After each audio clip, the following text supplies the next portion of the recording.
Buenas tardes con todos. Les habla el doctor Castro. Trabajo en el hospital de Yanaguara como neonatólogo. El tema que vamos a tratar hoy día es sobre síndrome de dificultad respiratoria. Dentro del síndrome de dificultad respiratoria tenemos causas pulmonares y causas no pulmonares. Las causas pulmonares, que son las más importantes ahora en el tema, está la taquipnea transitoria del recién nacido, SAM, síndrome de aspiración meconial, el síndrome de distrés respiratorio propiamente dicho, que es la enfermedad de membrana hialina, neumonía neonatal, neumotórax, que son los síndromes de Fougarier. Uno de las enfermedades que componen el síndrome de dificultad respiratoria del recién nacido, les decía la enfermedad de membrana hialina, que constituye la causa más frecuente de insuficiencia respiratoria aguda en los recién nacidos pretérmino y los bajo peso al nacer. Ya de inicio, mientras más pequeño sea nuestro paciente, mientras más prematuro sea, es muy probable que desarrolle esta patología, enfermedad de membrana hialina. Entonces siempre acuérdense, enfermedad de membrana hialina, relacionarlo con prematuridad. Y mientras más pequeños, más frecuente la incidencia, ¿no? Acá la causa es el déficit de surfactante. Entonces es importante remarcar la era presurfactante y postsurfactante, pues con la era del postsurfactante ha mejorado mucho la sobrevida de estos pacientes y ha disminuido bastante las comorbilidades y las consecuencias de esta patología. Ahora, el recién nacido pretérmino ya de por sí presenta inmadurez bioquímica, morfológica y funcional. Por eso es importante este tema en los bebés prematuros. Y debido a que más recién nacidos críticos e inmaduros están sobreviviendo, gracias a la ventilación mecánica actual que tenemos, a los corticoides que utilizamos en las gestantes, al control de las gestantes más estricto, hace que tengamos recién nacidos más pequeños, más inmaduros, de menos edad gestacional. Y eso también hace que aumente la incidencia de esta enfermedad, ¿no? Dijimos, mientras más pequeño sea nuestro paciente, más riesgo de que desarrolle esta enfermedad de membrana hialina. ¿No? Tenemos acá la figura de un bebé prematuro, de estar más o menos las 28 semanas, 29 semanas. Es un paciente que está intubado, este es el tubo endotraqueal. Entra esto hacia la tráquea y ahí va a ventilar ambos campos pulmonares. Esto verdecito es una sonda orogástrica. Está monitorado. Entonces, este síndrome de dificultad respiratoria, que es lo mismo que hablar de membrana hialina, dijimos, el síndrome de dificultad respiratoria propiamente dicho es la enfermedad de membrana hialina. El surfactante es un prerequisito para la adaptación pulmonar del feto al medio extrauterino. Es decir, tiene que haber surfactante para que el paciente pueda sobrevivir. Dos formas, que sea a término o un prematuro tardío, y en los prematuros extremos, el administrar surfactante de manera exógena, ¿no? Entonces, en la actualidad tenemos el surfactante que les administramos a estos pacientes de manera temprana para prevenir y disminuir el riesgo de enfermedad de membrana hialina. La incidencia, más o menos 1% de todos los recién nacidos, y va aumentando hasta más del 60% en los recién nacidos menos de 30 semanas. ¿No? Lo mismo, mientras más pequeño sea el paciente, más incidencia vamos a tener de esta enfermedad.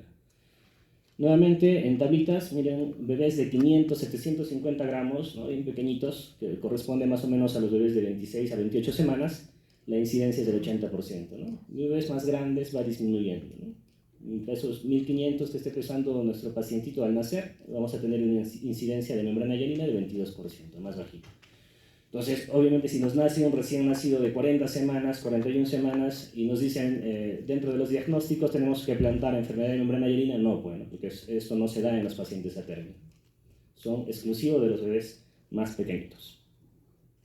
Dentro de la fisiopatología, lo que existe, al haber déficit de surfactante en estos pacientes prematuros extremos, y al haber inmadurez, lo que va a ocasionar es que haya una disminución de la compliance, que es la expansión por unidad de presión de los alvéolos. Va a haber disminución de la ventilación como consecuencia, y también va a haber una disminución de la estabilidad alveolar. Hay una disminución de la estabilidad alveolar porque al no haber surfactante, lo que va a pasar con los alvéolos es colapsarse, se colapsan los alvéolos. Entonces no va a haber forma de que, por más oxígeno que le estemos colocando al paciente, haya un adecuado intercambio gaseoso, ¿no? Entonces es lo que se denomina atelectasia, ¿no? El colapso alveolar. Aparte, nuestro paciente va a entrar en un estado de hipoxia, va a hipoxigenar, vamos a tener presiones arteriales de oxígeno bajas, va a haber hipercapnia, ¿no? La hipercapnia se refiere cuando el CO2 empieza a elevarse en sangre, y como consecuencia vamos a tener una acidosis respiratoria inicial, pero posteriormente, como los tejidos no están supliéndose de oxígeno, va a haber un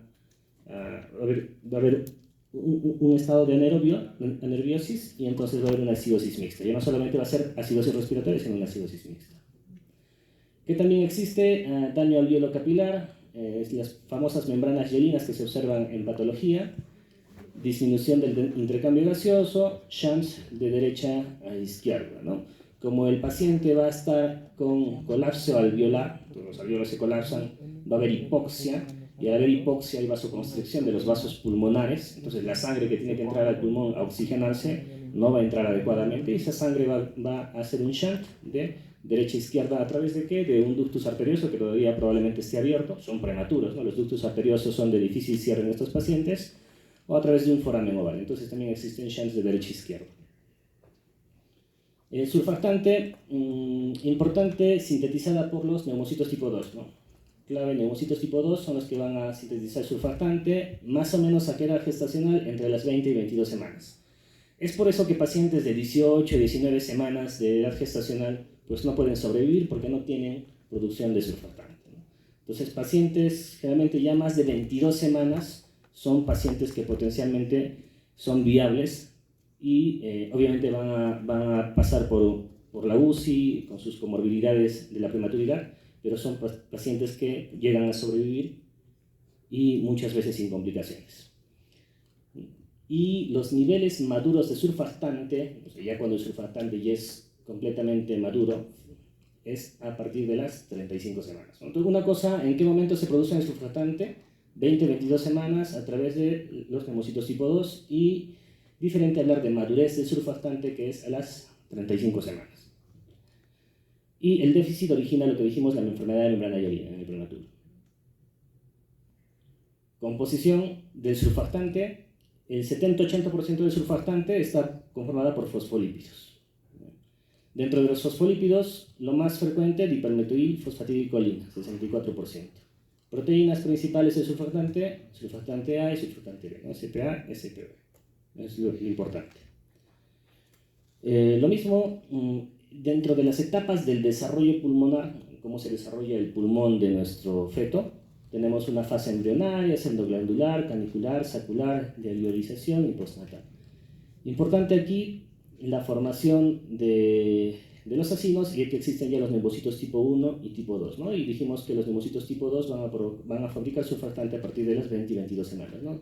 Entonces, ¿dónde hay producción de surfactante? Entre la semana 17 y 27 semanas, que corresponde a qué etapa del desarrollo pulmonar, a la fase canalicular, ¿no? La etapa canalicular. Surfactante pulmonar, nuevamente, sintetizado por neumocitos tipo 2, lo que hace son propiedades tensoactivas, impide el colapso del alvéolo, ¿no? Impide el colapso alveolar, disminuye considerablemente la tensión superficial de las soluciones acuosas. En un esquema del alvéolo tenemos la superficie del aire y líquido, los neumocitos tipo 1, que son los que van a cubrir la mayor parte del alvéolo, y los neumocitos tipo 2, que son los que van a producir el surfactante, ¿no? También hay otras células como macrófagos. Listo. Bueno, ya hablamos del surfactante. Va a aumentar la distensibilidad pulmonar, va a estabilizar el alvéolo, va a evitar que se colapse, ¿no? El colapso se llama atelectasia, protege la desecación del alvéolo, facilita el intercambio gaseoso y también actúa como defensa antimicrobiana, ¿no? El surfactante. Ya, dijimos que es casi imposible que un paciente de 40 semanas tenga enfermedad de membrana hialina, ¿no? Sin embargo, hay otras patologías que simulan una enfermedad de membrana hialina, por ejemplo, la diabetes materna o la asfixia perinatal, ¿no? En la asfixia perinatal lo que hay es un consumo de surfactante, entonces se consume muy rápidamente el surfactante en estados de asfixia y por lo tanto simula una enfermedad de membrana hialina. Igual en la diabetes materna lo que sucede más es con la maduración, ¿no? Hay un retraso de la maduración del surfactante. Entonces son pacientes de 38 a 39 semanas con el antecedente de diabetes materna que nos da un síndrome de dificultad respiratoria muy parecido a la membrana hialina, pero es por maduración, por este antecedente. Factores que disminuyen el riesgo de enfermedad de membrana hialina. ¿Qué factores hacen que nuestro paciente tenga menos riesgo de que desarrolle esta patología? Obviamente, mayor edad gestacional, ¿no? Mientras más grandes, menos riesgo de enfermedad de membrana hialina. Uso de corticoides prenatales, importante, disminuye mucho el riesgo y severidad de enfermedad de membrana hialina. Los corticoides prenatales se administran a las gestantes, ya saben ustedes, dexametasona, betametasona, ¿no? Uso de agentes tocolíticos con el fin de evitar que nazca nuestro bebé, que esperemos un poco más a que vaya madurando. Y otros factores acá un poquito, de repente, que puede ponerlos en duda. Uno, la desnutrición intrauterina. Desnutrición intrauterina se refiere a los bebitos que son RCIUs. RCIU significa restricción del crecimiento intrauterino. Entonces, estos bebitos que tienen desnutrición intrauterina o RCIUs son bebitos que van a estar en un estado de hipoxia crónica en su crecimiento intrauterino, lo que va a hacer que haya mayor estrés, y ese estrés va a favorecer la producción y maduración del surfactante.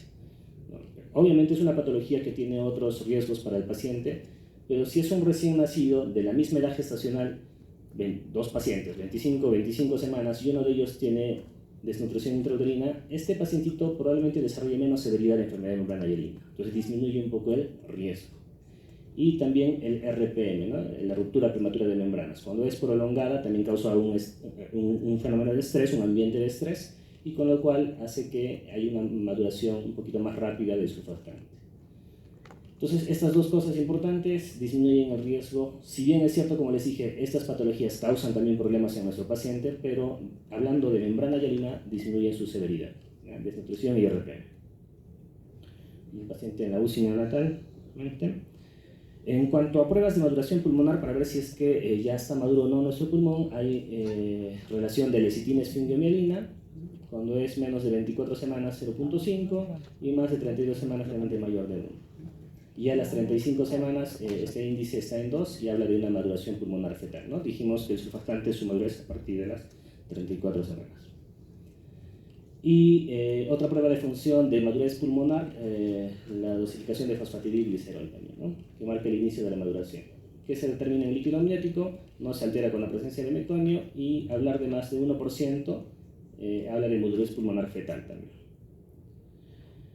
Listo, la fisiopatología ya vimos más o menos al comienzo en algunos cuadros, vamos a hablar más. Y las manifestaciones clínicas, ¿no? Estamos hablando de un síndrome de dificultad respiratoria. Entonces, lo que ocurre es una atelectasia, dijimos, que es la colapso alveolar, ¿no? Del alveolo.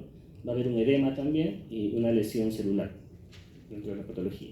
Entonces, el cuadro de dificultad respiratoria va a ser progresivo, ¿no? Empieza el paciente a tener una dificultad respiratoria que va a ir aumentando y progresando, ¿no? Porque más alveolos van a colapsarse. Mientras más alveolos colapsen, menos ventilación vamos a lograr en el paciente. Y más asfixia, más hipoxia. Más hipoxia, más vasoconstricción.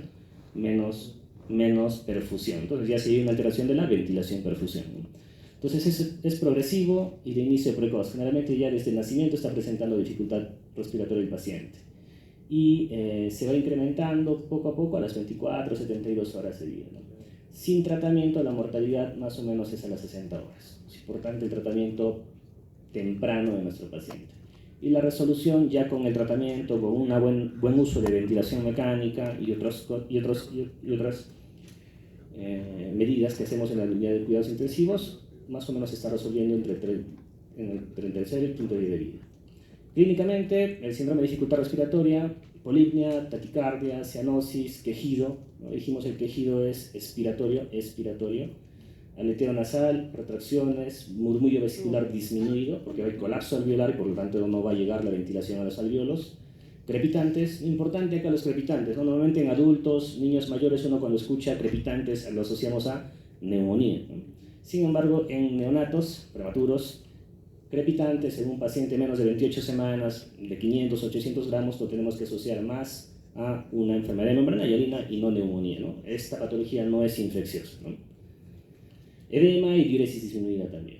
El diámetro anteroposterior de nuestro tórax va a estar disminuido. Se puede sobreentender porque como hay colapso alveolar, el pulmón de nuestro paciente va a colapsar, entonces el diámetro anteroposterior del tórax está disminuido. En cuanto al diagnóstico de enfermedad de membrana hialina, ya sabemos que es un paciente prematurito, mientras más pequeño más incidencia, pero hay formas de determinar también si es que este paciente está haciendo una insuficiencia respiratoria secundaria de la enfermedad de membrana hialina que haga que nosotros utilicemos el surfactante, ¿no? En este determinado paciente, ¿no? Entonces, en la gasometría generalmente vamos a encontrar pacientes con requerimiento de FiO2 más de 0.4. Respiramos nosotros un FiO2 de 0.21, ¿no? Entonces, estos pacientes van a estar requiriendo más de 0.4 de FiO2 para alcanzar una presión arterial de oxígeno. A minúscula siempre es arterial, A mayúscula es alveolar, ¿no? Presión arterial de oxígeno más de 50. Va a haber hipoxemia, hipercarbia, acidosis. Hay gradientes, estos son importantes, el índice de oxigenación, el índice de oxigenación y otro gradiente o relación, ¿qué sería esto?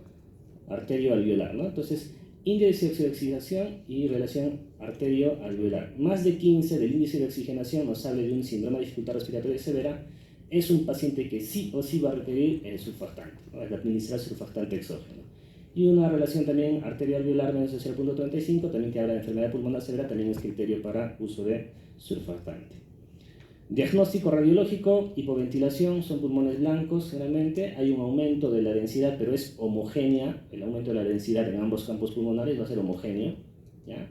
Es importante esta palabra. Patrón retículo nodular fino, como vidrio esmerilado, e imágenes de broncograma aéreo. Nuevamente, diferencia de la neumonía, ¿no? Pacientes adultos o niños mayores, broncograma aéreo lo asocian a neumonía. Sin embargo, en esta patología, enfermedad de membrana hialina, podemos observar broncograma aéreo. Rápidamente, la radiografía de un paciente con enfermedad de membrana hialina grado 1, ¿no? Hay un infiltrado homogéneo en ambos campos pulmonares, es una granularidad pulmonar fina, y el broncograma aéreo define el grado de membrana hialina viendo radiográficamente el paciente. Entonces, cuando el broncograma aéreo está confinado a los bordes de la silueta cardíaca, o sea, está acá dentro del broncograma aéreo, es grado 1. ¿Ya? En grado 2, el broncograma aéreo se proyecta ya por encima de los bordes, ¿no? Sale de los bordes de la silueta cardíaca. Grado 3, las densidades van a ser más profundas, más confluentes, y el broncograma ya va a ser extenso, no se va a ir a toda la periferia. Y grado 4 ya es un pulmón blanco, ¿no? Es una completa opacidad, y hay ausencia de broncograma aéreo, no porque todo está colapsado, ¿no?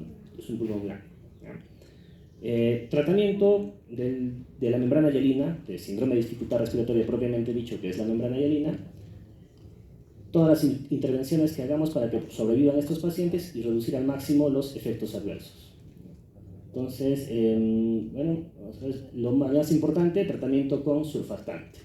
Administración de glucocorticoides, pero los glucocorticoides no se administran al paciente, sino es una manera de evitar la severidad de membrana hialina y se administra a las gestantes.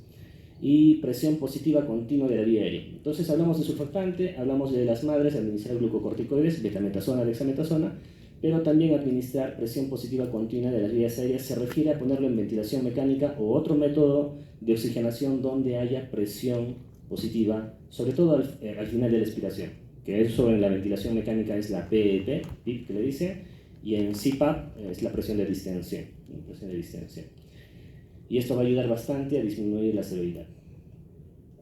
En corticoides nuevamente, CPAP, lo que les hablaba de la administración de presión de distensión de manera no invasiva, surfactante y ventilación mecánica, administrando una buena presión al final de la expiración, que es la PEP. Bueno, hay otras terapéuticas más que tenemos que hacer en estos pacientes. Un poquito para que sepan, oxigenoterapia fase 1 es cánula binasal, mascarilla, Oxyhood, ¿no? El Oxyhood es ese casco cefálico grande que le colocamos en la cabecita del bebé y administramos flujo de aire y oxígeno. La fase 2, CPAP, ¿no? Que es administrarles a través de una cánula más gruesa a nivel nasal y con presión de distensión, con burbujeo. Otros tipos de ventilación no invasiva, con presión. Y la fase 3 es pacientes en ventilación mecánica, alta frecuencia y administración de óxido nítrico.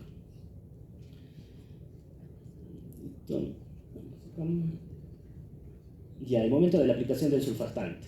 ¿En qué momento debemos administrar el surfactante? Eso es importante, ¿no? Entonces hay varias corrientes, años anteriores, en que se podía administrar profilácticamente, otros de manera temprana y otros de manera tardía. Ya profilácticamente significa apenas nace nuestro paciente, sospechamos que es un paciente menos de 28 semanas y empieza a hacer dificultad respiratoria, lo catalogamos como una membrana hialina y le administramos el surfactante. Y la administración temprana es diferente, ya acá no es O, y la administración temprana se refiere a la administración del surfactante antes de las 2 horas de vida. Ya, la que se prefiere es la temprana. ¿Cuándo se debe administrar surfactante a nuestro paciente? De manera temprana, es decir, antes de las 2 horas de vida. ¿ya? ¿Por qué? Porque nos va a ayudar a identificar si esta dificultad respiratoria de nuestro paciente realmente se está comportando como una membrana hialina. Nos va a ayudar a tomarle gasometría de inmediato y ver los índices, ya dijimos, índice de oxigenación y irrigación arterial-alveolar. Si es severa nuestra patología, amerita que este paciente reciba surfactante. Y también, y lo que es más importante, es de no administrar profilácticamente, sino de manera temprana, es que nos da tiempo para administrar presión de distensión. Dijimos presión positiva en la vía aérea, ya sea en CPAP o ya sea en ventilación mecánica, ¿no? Entonces, ¿por qué? Porque al administrar presión de distensión o presión al final de la expiración, vamos a permitir que los alvéolos, algunos que se hayan colapsado, puedan nuevamente aperturarse, y nosotros al administrar el surfactante sea de manera más homogénea, en varios, más alvéolos, ¿no? Que si es que no administráramos presión, se colapsan estos alvéolos y por más surfactante que quisiéramos poner, no llega a ingresar a los alvéolos. Entonces no va a permitir la distensión de estos. Es importante, antes del surfactante, dar presión positiva al final de la respiración para que cuando administremos el surfactante sea de manera más homogénea y a más alvéolos, no lleguen más alvéolos. Tratamiento tardío son aquellos centros porque no cuentan con surfactante y pasa mucho tiempo, en los cuales sí, ¿no? Si es que el paciente todavía está descompensado, con mucha dificultad, los índices están alterados, tenemos que aplicar a nuestro paciente. Pero es mejor y tiene que ser siempre administración temprana. ¿No? Más o menos acá en gráfica cómo administramos surfactante al paciente a través del tubo endotraqueano. Y el paciente está intubadito, está llegando a la tráquea y estos tubos endotraqueales tienen una conexión a un circuito cerrado en la cual puede estar por uno de los circuitos, por uno de los tubos está pasando la ventilación, ¿no? Y por el otro, que generalmente lo utilizamos para aspiración de secreciones, podemos administrar el surfactante, ¿no? Con una jeringuita ya calculamos la dosis de acuerdo al tipo de surfactante que tengamos y se le administra de esta manera. Lo que decía, administración del CPAP antes del uso del surfactante mejora bastante. Y esto es el CPAP, ¿no? Para que sepan que es el CPAP, es un método de oxigenación al paciente no invasivo, es decir, no está intubado el paciente, pero sí se administra con un pront grande o un dispositivo que cubra toda la nariz, presión positiva, ¿no? Normalmente cuando un paciente está con cánula binasal les pasa a adultos, ¿no? 1 litro, 2 litros, 3 litros, ¿no? En pacientes con CPAP les podemos administrar hasta 8, 9 de flujo, ¿no? Litros por minuto. Es un oxígeno que previamente está calentado y humidificado, ¿no? Es todo el dispositivo. Listo, ventilación mecánica ya es algo ya más profundo. Vamos a tocar nuevamente el tema en su próximo semestre y otras estrategias. Listo. Dentro de las complicaciones, en enfermedad de membrana hialina tienen que saber que puede haber fuga de aire, síndrome de fuga de aire, ya sea porque los alvéolos son más, obviamente son prematuritos, son más lábiles y puede romperse el alvéolo y ocasionar un síndrome de fuga de aire. Este es el síndrome de fuga de aire, es aire fuera del campo pulmonar, fuera del pulmón, y esto sería diagnóstico de neumotórax, ¿no? Acá hay un neumotórax derecho, ¿no? Aire fuera del pulmoncito, y el pulmón se va colapsando, se hace más pequeño y más pequeño, y ya a grados más severos puede inclusive herniarse y empujar al corazón también hacia el lado opuesto. Y tienen hemorragia, son bebés prematuritos, tienen también labilidad en los vasos sanguíneos, puede haber hemorragia pulmonar y ductus arterioso. A largo plazo, las complicaciones, enfermedad pulmonar crónica, esto es importante que sepan, paciente con membrana hialina a largo plazo desarrolla enfermedad pulmonar crónica y esto es sinónimo de displasia broncopulmonar. Entonces, complicación a largo plazo de la enfermedad de membrana hialina, displasia broncopulmonar, que es la enfermedad pulmonar crónica. También retinopatía de la prematuridad, hay un aumento del riesgo de retinopatia y deterioro neurológico también.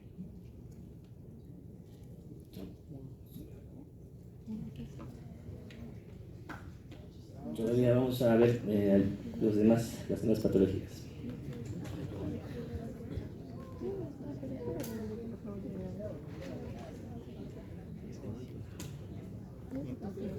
Listo, entonces, uno era enfermedad, dentro del síndrome de dificultad respiratoria había varias causas pulmonares.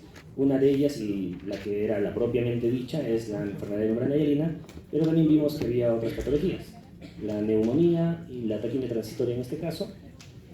En cuanto a neumonía, existe la neumonía neonatal, connatal, neumonía congénita, ¿no? se debe a una inmadurez del aparato ciliar e ineficacia para eliminar el moco y los microorganismos patógenos, a diferencia de una persona adulta. También hay inmadurez de los macrófagos, son insuficientes para eliminar las bacterias en su interior.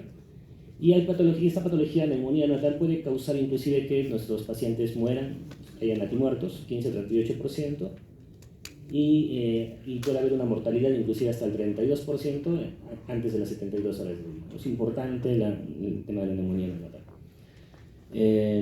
Neumonía congénita se refiere a la vía hematógena transplacentaria. Neumonía intrauterina, a través de el germen llega a la bucofaringe de manera ascendente desde el aparato genital materno, adquirida durante el parto, ¿no? A través del canal vaginal puede infectarse el paciente. Y neumonía postnatal se refiere al origen nosocomial, ¿no? Cuando el paciente está hospitalizado por alguna otra causa, por ejemplo enfermedad de membrana hialina, el hecho de estar en una UCI neonatal lo predispone a que haya gérmenes y esos gérmenes puedan ingresar, ¿no? La neumonía postnatal, entonces, de origen nosocomial, ¿no? Intrahospitalario. Es importante categorizar neumonía precoz, neumonía tardía, así como la sepsis precoz, sepsis tardía, meningitis precoz, meningitis tardía. El punto de corte es 72 horas. Neumonía, sepsis, meningitis. La precoz, menos de 72 horas, debido a qué gérmenes: E. coli y estreptococo del grupo B, listeria, klebsiella. Básicamente esos son importantes, ¿no? Estreptococo del grupo B, E. coli, listeria y klebsiella.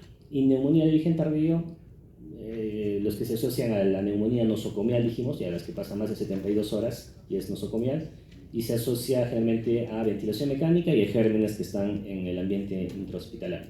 Eso va a depender de la UCI neonatal, ¿no? De la unidad donde se encuentre, ¿no? Se hacen cultivos y uno determina qué gérmenes son más frecuentes en nuestra unidad de cuidados intensivos.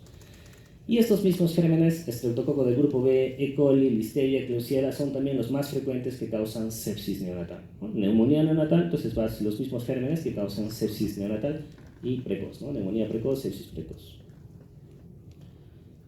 Factores de riesgo asociados. Entonces, ¿qué factores de riesgo yo puedo ver en mi paciente, en la gestante, para pensar que nuestro paciente va a nacer con neumonía congénita o neumonía precoz? Que haya una ruptura prematura de membranas.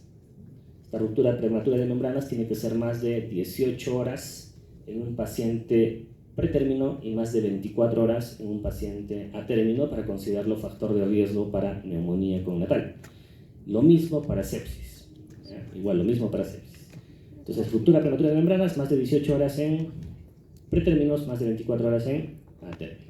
Infección urinaria, sobre todo los que ocurren 15 días antes del nacimiento. Entonces, infecciones urinarias que tienen 15 días antes del nacimiento predisponen a que nuestro paciente pueda desarrollar neumonía conatal, igual sepsis. Colonización vaginal patológica, estreptococo del grupo B, listeria, E. coli, clamidia, micoplasma. Acá es importante que sepan que, por ejemplo, en otros países como en Europa, se hace cultivos de secreción vaginal a la gestante para determinar si tiene estreptococo del grupo B, que es el estreptococo galactiae, y ya saben qué pacientes tienen riesgo de que nazcan con infección, ¿no? Ya sea sepsis o neumonía congnatal. Coriamnionitis, infección de los tejidos, ¿ya? Entonces, gestante con coriamnionitis muy probablemente pueda desarrollarme también neumonía congnatal, ¿no? Son factores de riesgo maternos para desarrollo de neumonía congnatal, y como les digo, también es lo mismo para sepsis. ¿Qué más? Que sea prematuro, ya factores neonatales: prematuridad, bajo peso al nacer, mientras más pequeño, más inmadurez, más riesgo de infección. Pacientes que han requerido maniobras de reanimación, que han sido atendidos con procedimientos invasivos, pacientes intubados, con catéteres, vías centrales. Apgar menos de 3 a los 5 minutos. ¿Diagnóstico de qué es Apgar menos de 3 a los 5 minutos? Asfixia neonatal, ¿no? Entonces, Apgar menos de 3 a los 5 minutos, asfixia, también son pacientes con más riesgo de infección.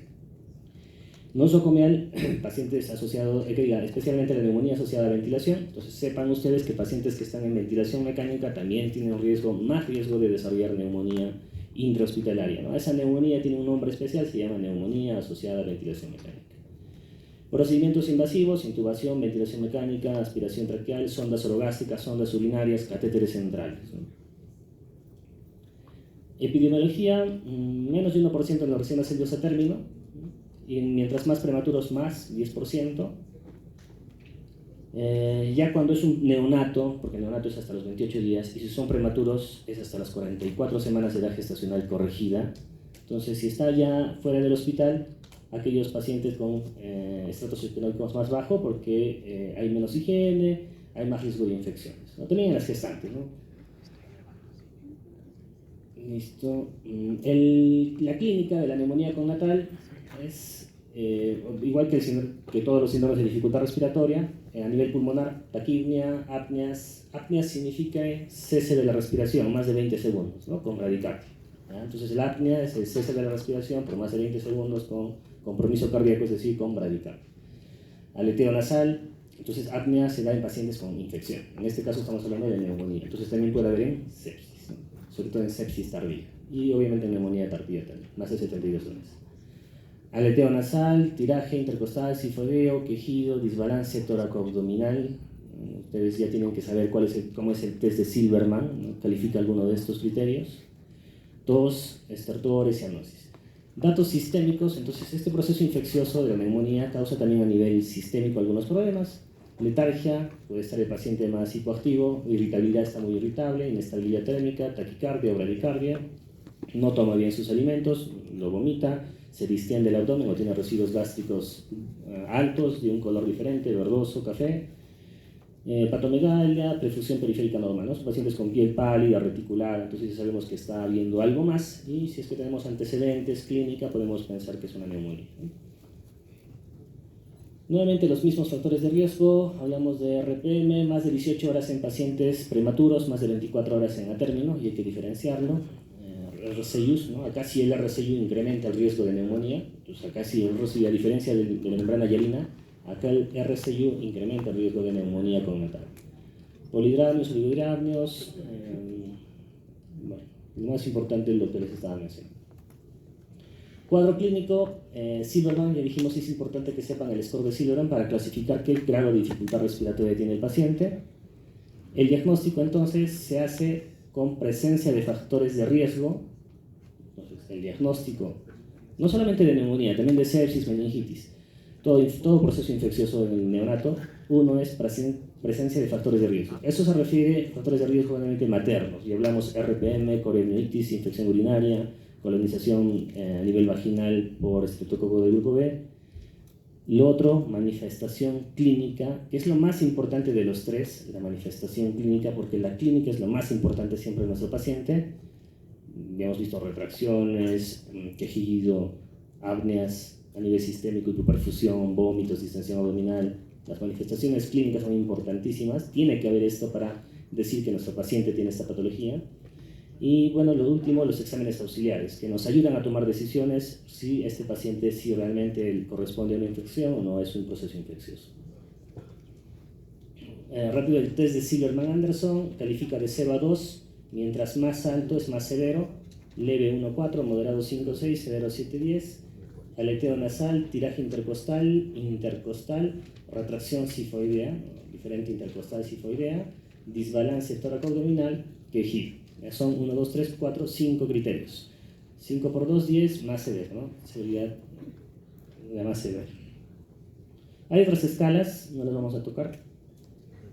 Acá tenemos retracción sifoidea, ¿no? A nivel de las sifoides vemos cómo hay un hundimiento en cada respiración. Entonces esta es la retracción sifoidea. Retracciones intercostales, subcostales o intercostales, ¿no? Cuando respira igual hay un hundimiento a nivel subcostal. Disbalance tóraco-abdominal, como el tórax aumenta de diámetro y el abdomen disminuye, está en balanceo, ese es el disbalance tóraco-abdominal. El aleteo ya lo van a ver, y el quejido es el sonido, hemos dicho, expiratorio, ¿no? En el momento de la expiración. Diagnóstico radiológico, vamos a ver que hay, es el de condensación y broncograma aéreo.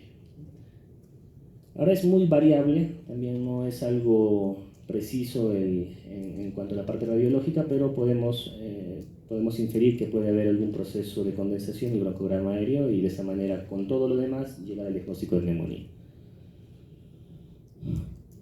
Hay otras patologías como quistes, por ejemplo, congénitos que predisponen a que el paciente pueda desarrollar una infección y probablemente una neumonía en este lado, ¿no? Sí, que hay un filtrado en base del pulmón derecho.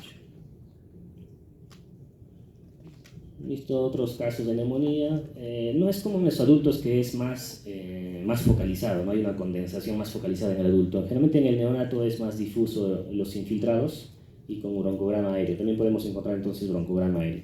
Pero la diferencia con la enfermedad de membrana hialina es que estos pacientes pues, son a término, más grandes, ¿no? Diferencia de un poquito menos de 28 semanas, que si yo veo broncograma aéreo lo voy a asociar más a membrana hialina y no a neumonía, ¿no? Listo, pero para confirmar el diagnóstico deberíamos aislar el germen, ¿no? Entonces a través de aspirados bronquiales, de tráquea, se puede cultivar y determinar el germen. Pero en la práctica lamentablemente no se llega a hacer. Listo, diagnóstico diferencial con todos los otros síndromes de dificultad respiratoria. Exámenes auxiliares, la radiografía, en cuanto a análisis de laboratorio, básico, el hemograma, tienen que ver el hemograma, cómo están los leucocitos, si hay leucopenia, leucocitosis, las plaquetas, si está haciendo plaquetopenia sobre todo, y si es que hay recuento diferencial para ver cuánto de bastonados tiene. Y restantes de fase aguda, PCR, BCG y procalcitonina. ¿Cuál es más específica para infección? Procalcitonina.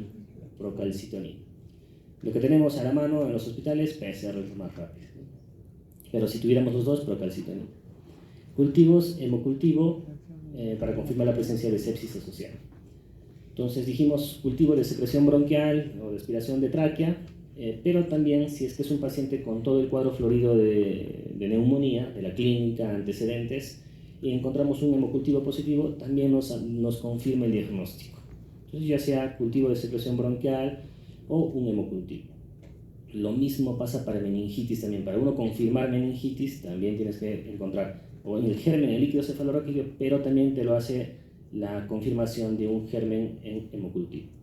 Entonces, obviamente para sepsis, hemocultivo. Alteración de la glucosa, gases en sangre también. Listo. Complicaciones, insuficiencia respiratoria, va empeorando nuestro paciente si no recibe una adecuada terapia respiratoria, hipoxemia severa, va bajando la oxigenación, la presión arterial de oxígeno.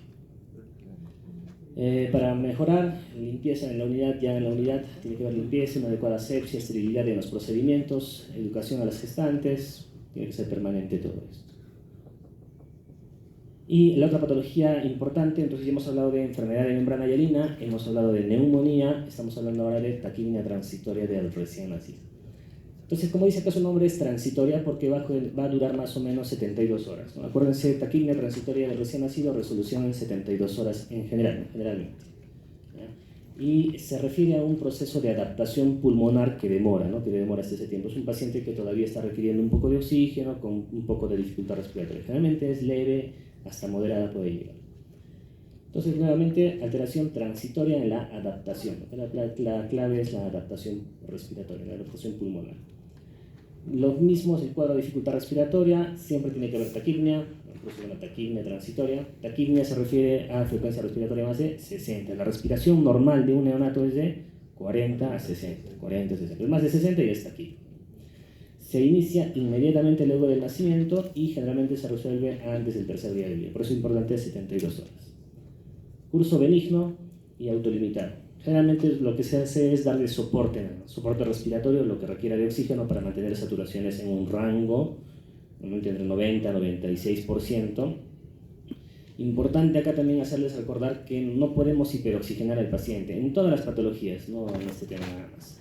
En toda patología del recién nacido y sobre todo mientras más prematuro sea nuestro paciente no podemos hiperoxigenar porque causa también daño neurológico y otras causas más como una retinopatía de la prematuridad, hay aumento de ese riesgo.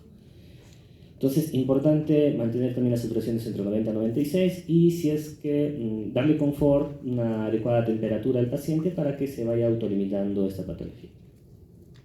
Factores de riesgo asociados, es importante que conozcan estos factores, generalmente es en pacientes a término. ¿Ya? Pacientes a término son pacientes que nacen por cesárea, son más frecuentes que nacen por cesárea, diferente de un parto vaginal, que es lo fisiológico, a un parto por cesárea va a haber por eso una mala adaptación pulmonar, ¿no? Pacientes con cesárea. Pero también puede ser pacientes con parto vaginal que sea abrupto o que demore mucho, ¿no? Entonces, sexo masculino es más frecuente, pacientes macrosómicos más de 4 kilos, podálico, sedación materna excesiva, un trabajo de parto, lo que les decía, que es, a pesar que sea vaginal, pero que sea prolongado el trabajo de parto, o que sea abrupto, muy rápido, asfixia al nacer también predispone, sobrecarga de líquidos a la madre, Es importante esto también porque cuando vamos a ver la radiografía de nuestro paciente con taquipnea transitoria del recién nacido, uno de los puntos claves a observar en la radiografía es la sisuritis. Y se refiere a un poco de acúmulo de líquido entre lóbulos, ¿no? Asma materno, pinzamiento del cordón umbilical más de 3 minutos, nuevamente hablamos de volumen, ¿no? De volumen, entonces también mientras más tiempo pase va a pasar más volumen sanguíneo y eso también predispone un poco más al desarrollo de taquipnea transitoria, que no se adapte bien a nuestro paciente. Policitemia, hijo de madre diabética.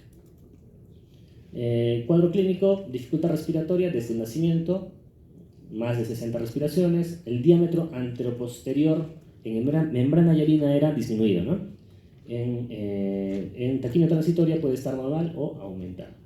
La auscultación puede ser normal o como muy vesicular disminuido, los signos clínicos de distrés respiratorio, quejidos, cianosis, retracciones, y la clínica ya dijimos que se va resolviendo a los 3-4 días. Listo, en la radiografía, aparte de la sisuritis que hablamos, puede haber atrapamiento aéreo, entonces podemos encontrar más de 7 espacios intercostales, otro criterio para diagnóstico de taquipnea transitoria del recién nacido. Horizontalización de los arcos costales, ¿no? Como ver atrapamiento aéreo, los arcos costales se van a horizontalizar. Aplanamiento de diafragmas, justamente por este atrapamiento aéreo, va a aplanarse los diafragmas, la sisuritis. Entonces, más o menos, pues ahí en la Biblia, en el Paquita, lo que se habla es de un corazón velloso. Entonces, normalmente se tiene que delimitar bien el corazón en un neonato sin patología. Pero acá observan que el borde cardíaco no se llega a delimitar, inclusive salen como prolongaciones radiopacas, y eso se llama corazón velloso. Sisuritis, o puede aparecer también acá por acá una sisuritis, puede haber un poco de derrame pleural también, en algunos casos, hemos dicho que hay más volumen. Horizontalización de los arcos costales, atrapamiento aéreo, se ven pulmones más radiolúcidos, y en algunos casos vamos a observar también aplanamiento de los diafragmas. Listo.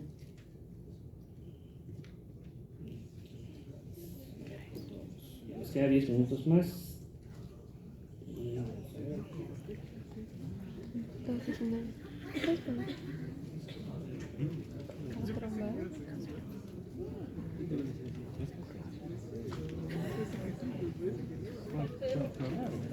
Ya está. Entonces, lo último, el neumotórax, que es el segundo tema, síndromes de escape de aire, el neumotórax.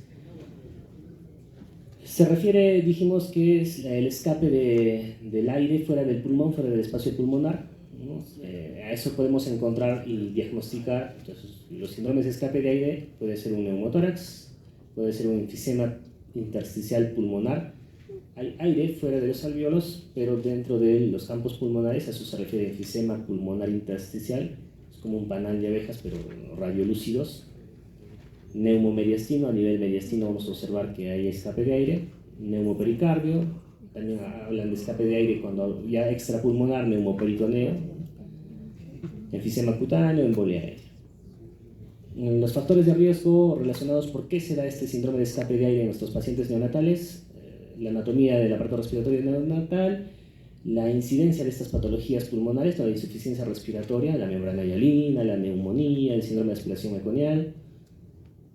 En las necesidades de reanimar al paciente, cuando reanimamos a nuestro recién nacido, a veces tenemos que administrar ventilación a presión positiva con un dispositivo, que es una bolsa autoinflable, con que lo llamamos el AMBU, por su marca. Entonces, al administrar presión positiva al recién nacido en el momento de la reanimación, a veces administramos mucha presión y eso genera que haya un barotrauma, ¿no? Barotrauma. Y al haber barotrauma puede reventar la vía aérea inferior, los alvéolos, y eso puede originar el escape de aire, ¿no? También presencia de patologías que aumentan el riesgo de barotrauma, por ejemplo, el síndrome de aspiración meconial. Dentro de las patologías respiratorias, este síndrome de aspiración meconial con mucha frecuencia también cruza con síndrome de escape de aire, ¿no? Realmente neumotórax o enfisema intersticial pulmonar. Neumotórax y enfisema intersticial pulmonar. Neumotórax, les decía, se refiere cuando hay ruptura de la pleura visceral, los alvéolos reventaron y ese aire se sale de la pleura visceral y va a entrar a la cavidad pleural, ¿no? Más o menos 1% de los recién nacidos a término presentan neumotórax asintomático. Entonces, también la primera, segunda respiración de los recién nacidos es profunda, cuando nacen y empiezan a llorar, y causan una gran presión negativa que hace que entre bastante cantidad de volumen de aire y en algunos pacientes generan un neumotórax espontáneo, sin la necesidad de manipulación. O sea, nosotros no intervenimos y estos pacientes hacen un neumotórax espontáneo, pero son asintomáticos generalmente, ¿no? Por alguna otra causa le pedimos una radiografía y vemos que hay un neumotórax, ¿no? Que es laminar generalmente.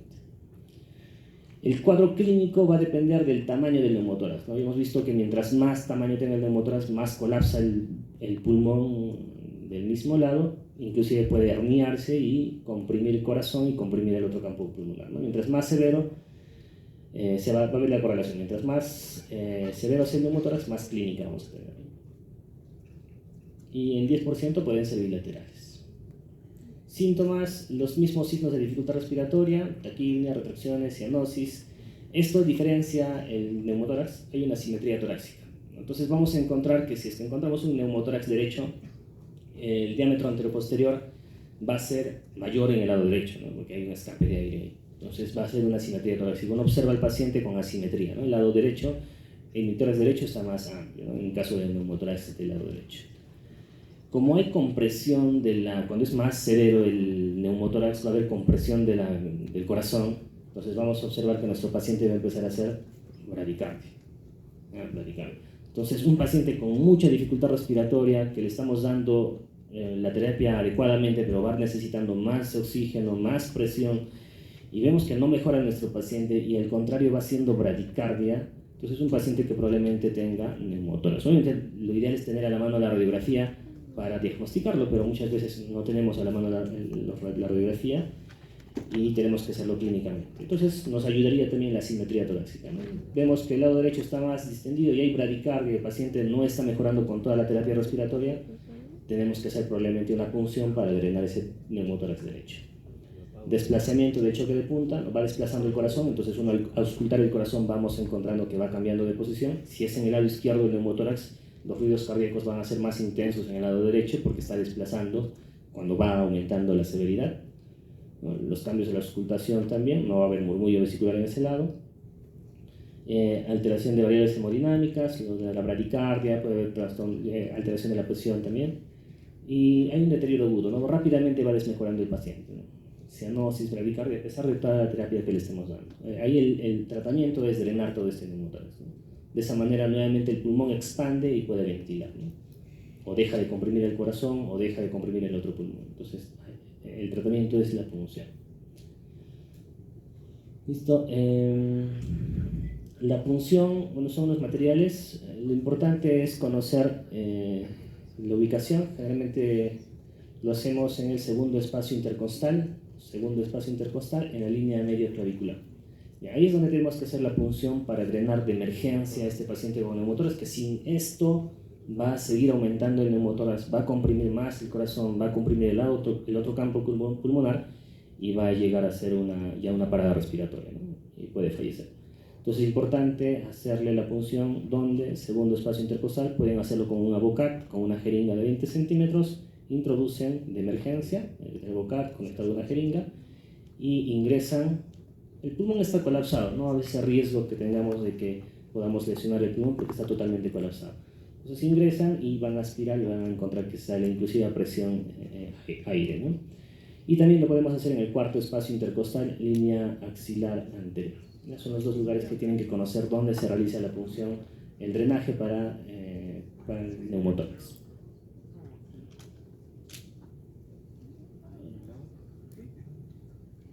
Entonces, acá por ejemplo lo está haciendo, ¿no? En la línea axilar anterior. Y cómo queda su tubito. Son pacientes prematuritos inclusive, ¿no? Paciente con membrana hialina que ha hecho un neumotórax. Miren cómo está el neumotórax acá, atenuación, está colapsando completamente el pulmón, está desplazando el corazón, entonces el corazón que está más al lado izquierdo, y uno cuando hace el drenaje, como rápidamente se expande el pulmón y el corazón vuelve a su posición.